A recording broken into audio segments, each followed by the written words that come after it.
안녕하세요. 11월 15일 화요일 마이드라에 오신 여러분들을 환영하고 축복합니다. 추워지는 아침 이불을 박차고 나오신 것, 좀 더 눕고 싶고 자고 싶은 마음이 간절한 그때에도 각자에게 맡겨진 책임감과 또 성실함으로 그 마음을 이기시는 여러분을 응원합니다.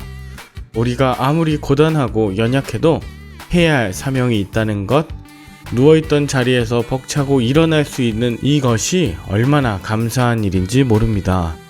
오늘도 저와 여러분에게 주어진 하루를 성실하게 보낼 수 있도록 주님이 주실 은혜와 세임을 기대하는 마음 담아 힘차게 마이드라를 시작해 보도록 하겠습니다. 자, 출발!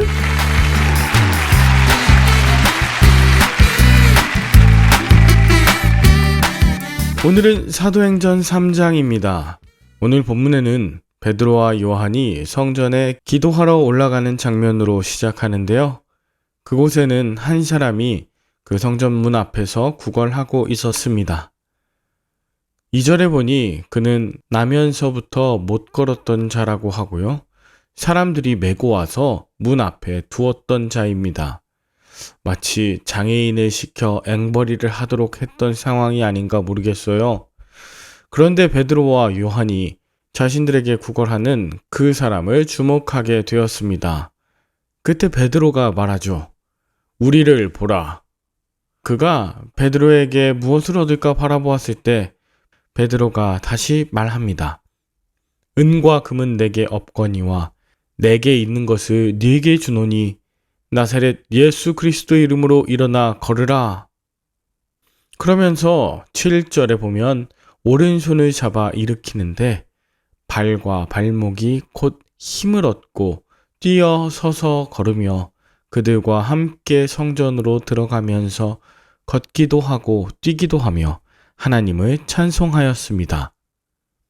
모든 백성들이 그가 성전 미문에 앉아 구걸하던 사람인 줄 알고 심히 놀랍게 여겼습니다. 여러분도 이 장면을 보고 놀라시죠? 나면서부터 걷지 못했던 자, 수많은 세월을 성전 미문에서 구걸하고 있었던 그 한 사람, 그 사람이 걷게 되는 이런 상황. 그런데 우리는 이 결과보다 주목해야 하는 것이 있습니다. 그것은 바로 은과 금이 아니라 예수 그리스도의 이름으로 이 모든 일들이 일어났다는 것이에요. 다시 말하면 은과 금이 가득한 자, 또 은과 금이 가득한 성전에서는 예수 그리스도의 이름이 온전히 선포될 수 없었다는 거예요. 우리도 복음을 믿는다고 하면서 실상 원하는 것은 은과 금이고 또 복음을 따라 산다고 하면서 살아가는 방식은 여전히 남에게 은금을 구걸하는 삶은 아닌가 돌아보게 해요. 베드로와 요한은 은금을 구하지 않았고 은금을 전하지 않았어요.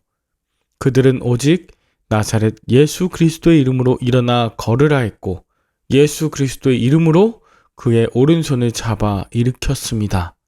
백성들이 베드로와 요한을 붙잡고 주목합니다. 그때 베드로가 설교하죠. 그 내용의 핵심이 13절부터 17절까지 나와 있는데요. 하나님께서 영화롭게 하신 예수님을 너희는 빌라도에게 넘기고 또 죄 없어 놓아주기로 한 예수님을 거부하고 바라바를 풀어주게 하면서까지 생명의 주님을 죽였다. 그러나 하나님께서는 예수를 죽은 자 가운데서 살리셨고 우리들이 그 일의 증인이며 결국 부활하신 예수 이름의 능력이 이 누웠던 사람을 낫게 한 것이라고 하는 내용이었어요. 자칭 하나님을 가장 사랑한다고 했던 서기관, 바리새인들이 하나님의 이름으로 하나님을 죽인 사건이 바로 이 십자가 사건이었습니다. 과거에도 이스라엘 백성들은 하나님을 사랑한다는 이름으로 금송아지를 만들고 하나님을 사랑한다는 이름으로 수많은 예언자들을 죽였으며 하나님을 사랑한다는 명목으로 결국 예수님을 죽이게 된 것이죠. 그러나 그것은 하나님을 사랑하는 것이 아니라 자신을 사랑하고 더 나아가 은금을 사랑했던 것이죠. 그런데 여기서도 너무나 놀라운 것은 하나님께서는 그들이 회개하고 돌이켜 죄사함을 받으면 그들의 날을 새롭게 하시고 예수 그리스도께서 찾아오사 함께 하실 것이라는 것이죠. 저는 오늘 본문을 통해 먼저 베드로와 요한이 성전을 향했던 이유, 즉 기도가 무엇인지에 대해 생각해 보게 되었는데, 그들이 했던 기도는 어려움이 있어 도움 요청하는 자를 보고 내 돈을 주거나 아니면 알겠습니다, 생각날 때마다 기도하겠습니다, 이 정도가 아니라 바로 그 즉시 베드로와 요한이 더불어 함께하는 기도, 그때의 그 자리에서 자신의 능력이 아닌 오직 구원하시는 하나님 예수 그리스도의 이름에 힘입어 하는 기도, 그리고 손을 잡아 일으킨 것을 볼 수 있었어요. 이것은 안수일 뿐 아니라 예수 그리스도의 능력이 함께 되는 연결고리였습니다. 그랬더니 그 사람이 하나님을 찬송하고 함께 주님을 높이며 기도합니다. 여러분의 기도는 어떠한가요? 은금을 구하는 기도? 나의 성공과 문제 해결을 위한 기도 제목으로만 가득하진 않은가요? 누군가가 기도 부탁을 했을 때 내 능력이 아닌 오직 예수 그리스도의 능력을 간구하며 그 즉시 합심하여 기도하고 손을 잡아 주시나요? 더 나아가 나의 일방적인 기도뿐 아니라 기도를 받으신 그분이 감사 기도할 수 있도록 하며 하나님께 영광을 올려드리고 있나요? 저는 오늘날 저와 여러분들이 모인 교회라는 공동체가 결국은 살아가기 위해 필요한 은금을 구하는 곳으로 타락하고 변질될까 두렵습니다. 은금이 없어도 나사렛 예수 그리스도 이름으로 일어나 걸으라, 나사렛 예수 그리스도 이름으로 흑암의 권세는 묶임받고 떠나갈지어다 선포하는 것, 그리고 손을 잡아주는 것, 이것이 얼마나 교회 안에 있는가 보게 되었던 것이죠. 또한 그렇게 기도하고 준비한 말씀은 자신을 사랑하고 지식을 나열하는 것이 아니라 철저하게 나의 죄악을 드러내고 그 죄악을 회개함으로써 하나님이 주시는 은혜와 예수 그리스도의 능력을 힘입게 되는 복음이 될 것이라는 것을 깨닫게 되죠.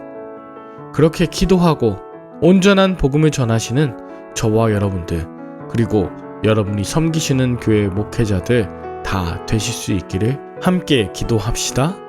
기도하겠습니다. 하나님 아버지, 내 능력이 아닌 예수 그리스도의 이름으로 기도하고 복음을 전하게 하여 주시옵소서. 은과 금을 쫓다가 신앙이 변질되지 않도록 우리를 붙들어 주시고 하나님을 사랑한다는 합리화를 대면서 행했던 죄악과 교만 모두 회개하고 온전히 주님 손 붙잡고 일어나게 하여 주시옵소서. 우리 주변에 있는 연약한 이들에게 예수님의 이름으로 기도하는 것, 그리고 이런 기도를 통한 말씀을 준비하고 전하는 것임을 다시 한번 일깨워 주심에 감사드리며 예수님의 이름으로 기도합니다. 아멘. 오늘도 좋은 하루 보내시길 바라며 저는 내일 다시 찾아뵙도록 하겠습니다. 샬롬.